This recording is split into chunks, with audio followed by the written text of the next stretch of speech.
Altered item number 52AE analysis, session 2. We'll begin by introducing various stimuli to the item. First, a low voltage electric shock.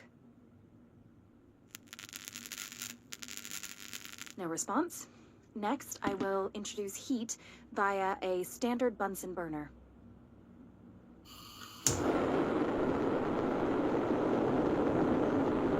No response. Next, a series of solutions will be applied, each with a different value on the pH scale, from 0 to 14.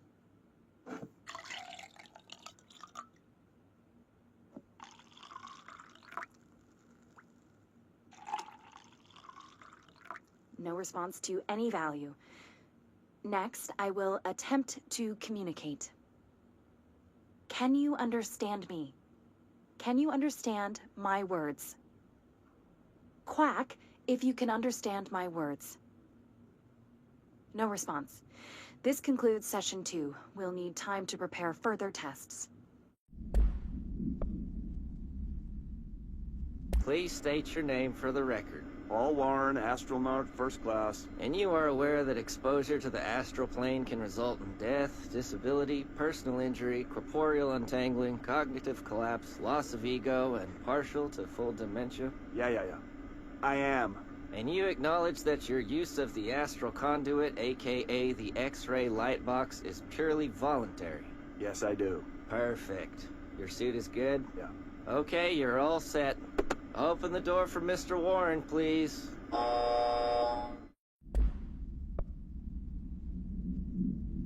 These are the notes of Dr. Emil Hartman. Continuing my work, alone again, since certain parties were too blind to recognize a golden opportunity. Despite my generous offers, the conversations came to naught. Some people simply do not value collaboration as I do. Though I believe now that it was for the best. The sort of bold, pioneering work that I am undertaking cannot thrive under the shackles of bureaucracy and regulation. I have a history of seeking such partnerships. There was a time when I had hoped Alan Wake and I could collaborate. Together we could have produced art such that the world has never seen. But Wake was stubborn, egotistical.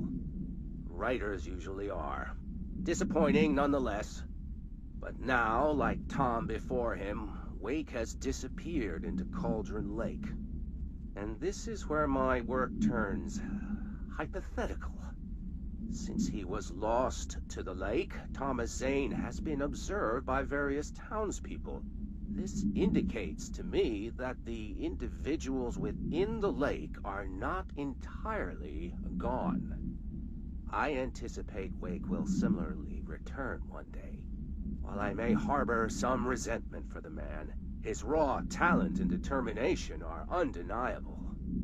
From this, I have concluded that the lake and the dark place within it are not as removed from this world as I previously thought.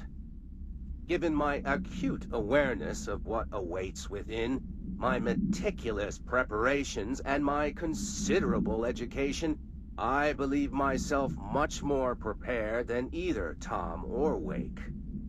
I should be able to cross into that dark realm with the chance to return as they have. All that remains is the dive itself. It frightens me, I admit, but such is the burden of the truth seeker.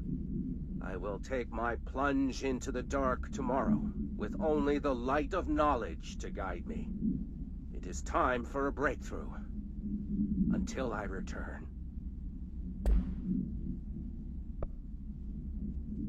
My understanding of the darkness is fragment complete. This abyss, this void, it very much does not wish to be understood. If light symbolizes knowledge, then it stands to reason that darkness would equate to ignorance. By its very nature, it abhors comprehension. Of course, my own nature drives me to comprehend all. We are opposing forces, destined to collide. And given this conflict of natures, We know that the light of truth will burn away the darkness, both figuratively and literally. Any significant light source can be used as protection, even weaponry against this metaphysical gloom. And then there are the artists. I know for a fact that Tom, Wake, the Anderson brothers, and Lane all had some involvement with the darkness.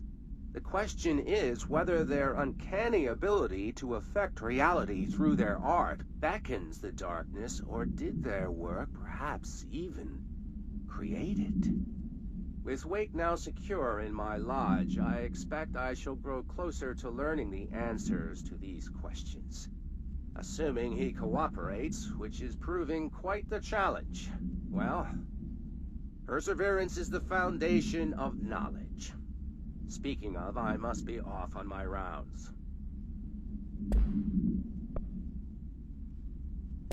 Ranger Squad Charlie 7 returned from an expedition into the quarry threshold just after 0500 Zulu. State your names and describe the purpose of your expedition.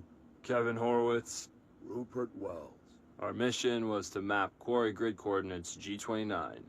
Secondary objective, as always, was to find a route from the threshold entrance and maintenance to the formation. Secondary objective was not a success. What a surprise. And did you encounter any previously unrecorded event or entity while inside the threshold? No, nothing. Do you think we should tell him about the mermaid? Excuse me? Yeah, the mermaid. Horowitz here found this mermaid in the quarry, just sitting on some black rock. She was singing this beautiful song, and he was overcome with desire. She was so alluring. I'd say she was more enchanting than alluring. Fine, enchanting. Did you tell your CO about this? No, because it didn't happen. Nothing happened. As usual, the quarry is full of rocks. That's it. Can we go now? Fuck you guys. Get out of here. Reminder: if the contents of your workspace have been rearranged, removed, added to, or altered in any other way, you should immediately leave the area while speaking to yourself in a reassuring tone. This will not only keep you calm, but also the room. Thank you for your attention.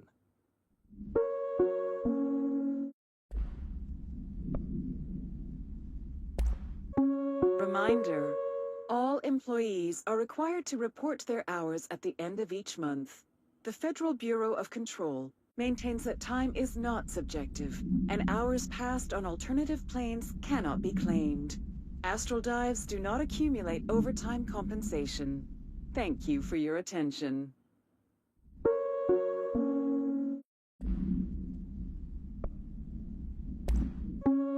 Reminder: if you experience an unanticipated building shift, follow these simple steps. 1. Search the room for any altered items or objects of power. 2. Carry the altered item or object of power to the nearest safe room. 3. Wait for Bureau staff to find you and the object. If there are no altered items or objects of power in the vicinity, then reach your supervisor via the nearest intercom and await further instructions. Thank you for your attention.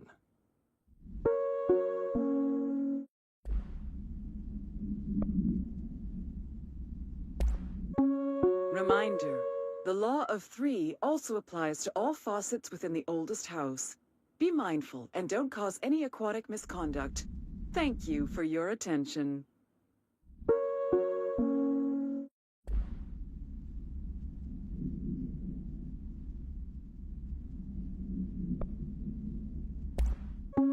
Reminder: this week, any documents that suddenly appear pink, light red, or any shade in between must be incinerated immediately.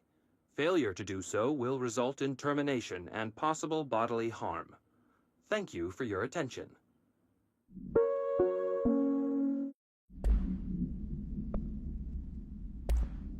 Reminder: the Bureau does not have windows.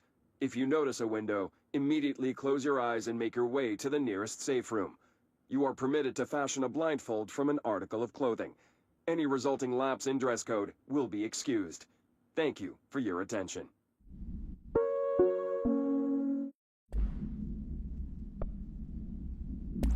name is Dr. Pierce, researcher of the Parakinesiology Department. I believe that I've discovered a Code Omega paranatural entity residing within the Bureau itself, right under our noses. Darling refused to allocate me the budget or resources, so I'm taking matters into my own hands. Let this recording be the proof I need to convince them. The furnace can speak.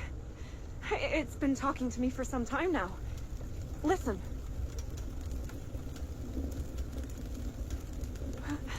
Did you hear that? It's a sentient force, capable of communicating. I checked, and there's no record of ever installing this furnace. I believe that... Oh, sorry. What? Yes, I can feed you. What do you eat? I see.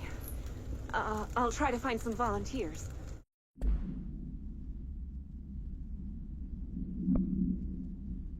Mark Gibson, male, age 28, astral plane approximately 13 minutes ago. This was his 21st dive.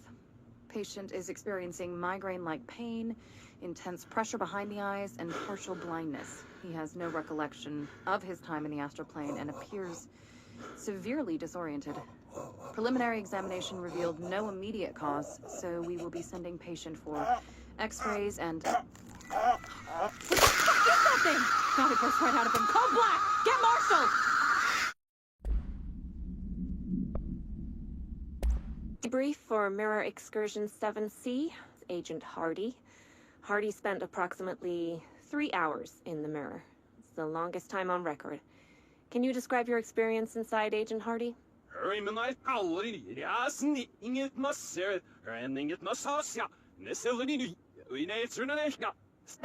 Agent Hardy is physically healthy. All tests have come back clean. Yet the speech issue has persisted for hours.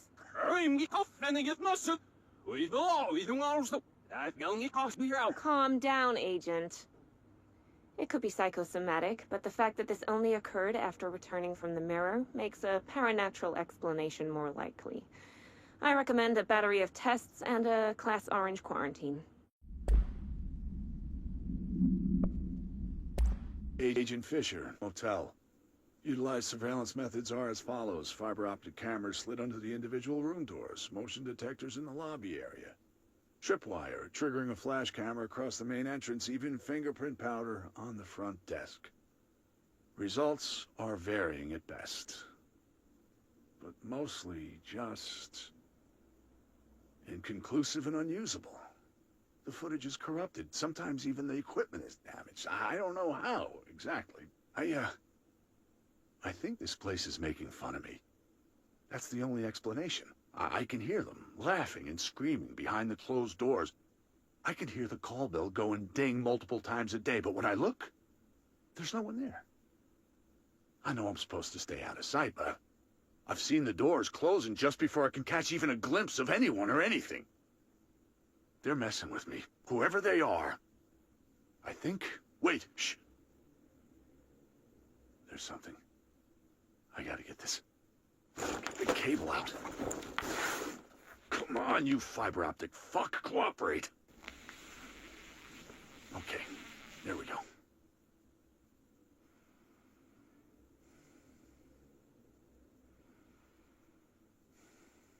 All right, that was faint, but I definitely heard movement coming from the hallway. I think I might have finally caught one. Ha! The recording better work this time, or I swear to God I'll... What? Hello?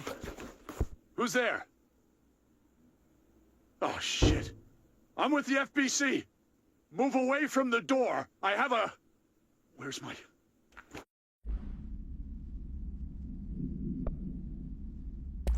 Squad Captain Lopez, Expedition 17B. At the formation now. Visually, no distinction from the previous visit. The link detectors are still standing. One arch has a light flashing, so we're gonna give the area a once-over. Then we'll head back. Lopez out. They're all dead. Please. things killed them all. Happiness comes. Leave your inside. There are so many. Girls together. You want to drink. Get out. To America. No, I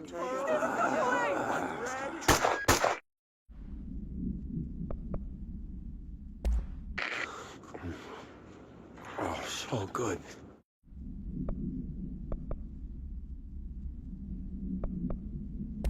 This is Lynn Salvador, head of Bureau Security. A formal security order due to the incident in April, case number 21HQ593. Improper use of the jukebox altered item led to 2 fatalities. We believe a pair of agents used the jukebox to travel to the quarry threshold and engage in inappropriate workplace behavior. An expedition team found them decomposing at the formation's base a week later. At least we found out the jukebox doesn't bring corpses back when the song ends. I'm having the jukebox placed in a secure location in the executive sector. It should never have been accessible to low-clearance staff in the first place. The new location's security and proximity to a high-traffic area will prevent misuse, while still allowing for expedition teams to access it when required. See me for any further details.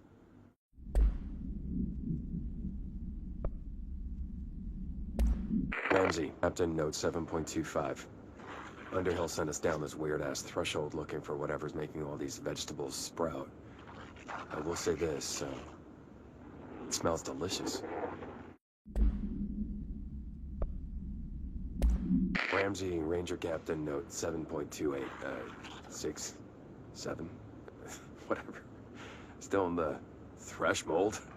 I'll be straight up eating the vegetables now, because, well, why not? Mom said, eat your vegetables. Eat too many and your skin'll turn green. Green like Ollie's. Hey, Ollie, what'd you find now?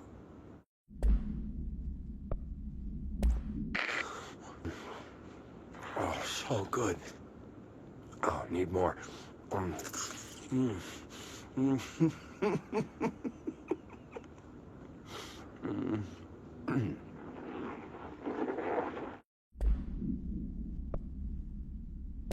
All right, take this down. The situation in Cuba has been evaluated by the relevant authorities. The mysterious illness affecting the staff at the U.S. Embassy in Havana was caused by sonic weaponry in the hands of a foreign power. Numerous personnel have damage to the inner ear, but most are expected to make a full recovery. Of course, the event also damaged their cellular walls, but we can't blame that on some stupid noise gun. Thank God no local doctors examined them first. Honestly, what are the odds an altered item would show up inside a U.S. embassy? Talk about good luck, huh? So much easier to... Hey, are you still recording this?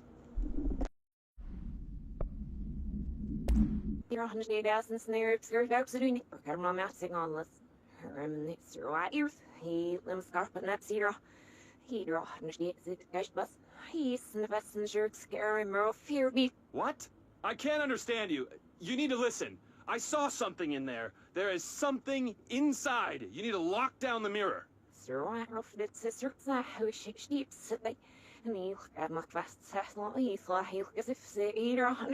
Why are you talking like that? What's wrong with you? All of you?